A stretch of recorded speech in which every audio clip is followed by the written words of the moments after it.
Rotimi, welcome to Page 6. So excited to have you here. You're a singer, you're an actor. What exactly was your first passion, and how have you been able to juggle both? Oh man, my first passion has always been music. I've been singing since I was 3, 4 years old. My mom is a spiritual prayer warrior.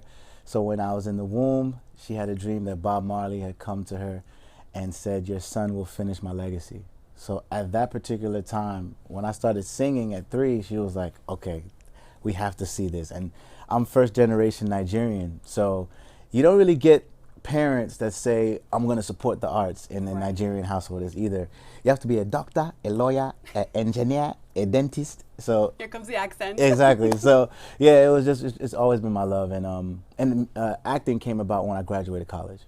So to have an album like this in my heart, in my veins, it's just epitome of who I am as a person. I know, which we're going to be talking about in just a bit, but we do have to talk about the song you did with Wale, In My Bed. Yes. Such an earworm. That song came out during the pandemic. Everybody was playing it all over TikTok. How did you guys link up on that track? Well, I was always a fan of Wale, you know, and I created the song in LA with Harmony Samuels.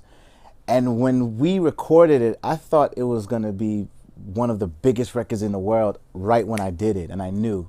And I was like, who can I have a part of this? And it was just like, yo, Wale, the wordplay, his tone, he's Nigerian, he understands it. It's a perfect Afrobeat and R&B hip hop mix. And when we did In My Bed, it took off, and you know, it's now platinum. But it started off with the original Enya's song. Yes. Then the Fugees, Ready or Not. Yes. Mario Winans, yes. I Don't Want to Know. And then you came out with that. And then The Weeknd came out with Creepin'. So it's like, this beat is just, it's like it's forever living on. Yeah, and she's good for life because she's getting money from everybody. You know what I mean? Exactly, right. Just laying back, collecting. You know. Yeah. Now, over the years, I know you've had a lot of co-signs: T-Pain, 50 Cent, Jay-Z, Jamie Foxx, T.I. Tell us about your interactions with Jay-Z and Jamie Foxx. So Jay-Z, his nephews went to my high school. Wow. Yeah, so we formed a music group while I was about 15 to 16 years old. And if we wanted a record deal, we had to go to Jay-Z's house, and we had to take a bus to go to Jay-Z's house and perform in his living room. That's sick. So we'd write our songs during school, and be like, yo, I think we're ready. And then we'll go, and then he'll say, perform in his living room, and he'll be like, that sucked, okay? That was great. All right, add that to that. So I'm learning how to perform. And in actuality, that was the first time I actually fell in love with acting too, because he would say things of like, imagine who you want to be in 10 years. Be that. So that was the first time I started becoming somebody else. Now, we have to bring up the beef. I'm going to say beef because the beef you had with 50 Cent that actually helped to skyrocket your song Love Rhythm. Yes. Tell us the story behind that, please. Okay, so again, shout out to 50, man. He's a marketing genius. So at the time, I was going to leave the G Unit at the time to go do my own thing. And he was like, well, if you want out of your contract, you have to pay $300,000 back, which is standard for a record deal. But you don't pay cash. You have to do it from mechanicals. So mechanicals are like the money that you make from Spotify and Apple and all those platforms. So my song had come out, and it was #1 on the charts for like 4 days. So he calls me, and he's like, yo, I have an idea. I'm going to say that you owe me cash. You look horrible. I want to punch you in your face. But what I'm going to do at the same time is mention that how can you not pay me when your album is #1?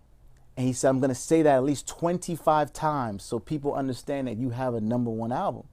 I said, yo, how do you just sit and think of these crazy things? That makes me wonder if a lot of the things that he puts out are a setup. Hey, he's brilliant. He's brilliant. And so all I can say is, from my experience, we're #1 for 4 days, and now we're #1 for 21 days, and the record is just out of here. So now everybody's like, he does music? Let me go check it out. And they hear it, and then they fall in love with it. And so, yeah, it was a beautiful situation, man. And I give him glory because, you know, I wouldn't be able to put out the records that I'm putting out now if that moment didn't happen the way it did. And so I'm really grateful for that. Now, it's wild because you were on Power, which he was part of, but he had no idea that you could sing. Yeah. How did that not happen? Because if you guys are crossing paths, how did you never say, like, yo, 50, I got some music? Right. No, so what happened was, I got to take my shades off for this one. Get ready. I was in a car with him, and he was talking, and then somebody on the street was like, "Yo, Fifth, check out my mixtape, man." And he threw it. He was like, "Yeah, for sure," and threw it. And I looked. I was like, "Oh, that's not gonna be me." So I didn't say anything for 2-3 months. And what happened was, I was recording a song at a studio session. In my session, the executive comes in and is like, "Yo, who are you?" I said, "Oh, I'm Ro." He was like, "Is that your song playing?" I said, "Yeah." He was like, "All right, cool." He's like, I do music for Eminem, Kendrick Lamar, and 50 Cent.